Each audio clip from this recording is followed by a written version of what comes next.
Welcome back to this week's Balance of Books with Devontae Brooks. Today is August 4th, 2023. Let's jump into our 3 M's: mortgages, money, and motivation. All the fun things in life.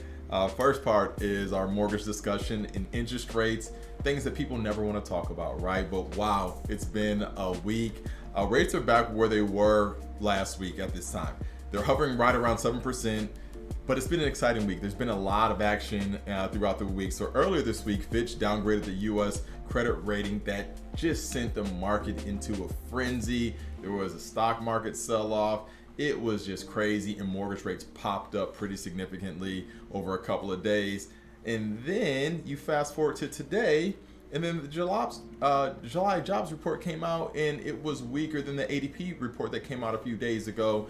And so they did collect data in 2 different ways just to understand that. So what's important about today's report that came out is that it showed the labor market is softening just a little bit.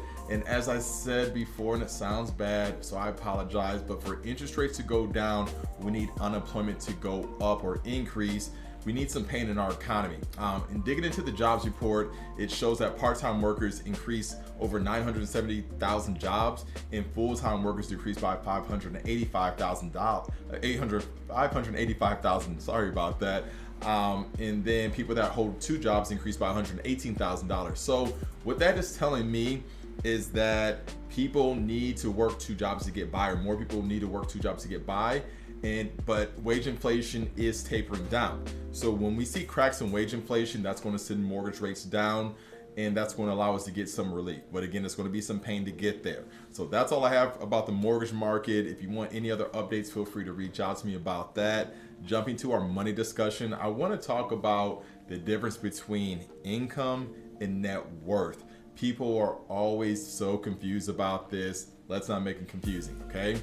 There are so many people out there that have great incomes but don't have any assets, don't have any money for an emergency, they don't have anything because they spend everything that they earn. They can't spend it fast enough.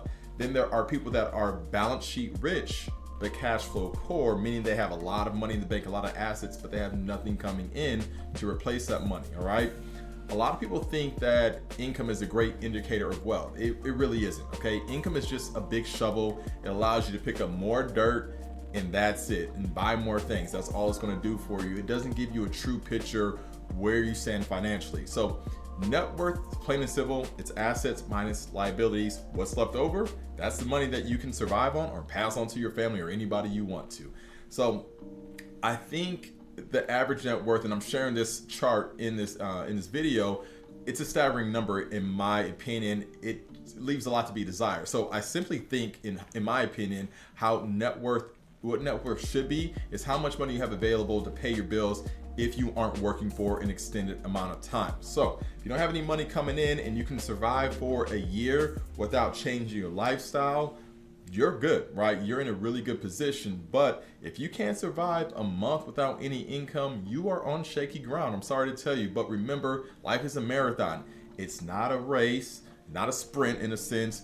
Where you start is not where you finish. You can create a plan, build some wealth for yourself, talk to a financial advisor, do something to build that nest egg for yourself. But I think it's very surprising just looking at folks' net worth by age. The last thing I want to cover is our motivation, and it's from Napoleon Hill. And he said, if you cannot do great things, do small things in a great way. Growing up, I think a lot of people want to be famous. They want to be an athlete, movie star, whatever, and have a big impact that way. Well, fame and fortune, it can be great.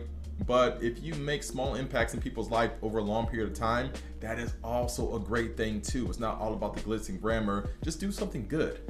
That's all I have this week. Have a wonderful weekend. I will be around if you need anything at all. So numbers, pre-approvals, if you want to say hi to me, I'm good with that too. But remember, the most important thing, if you haven't yet, you better call Brooks, and I'll catch you later. Bye-bye.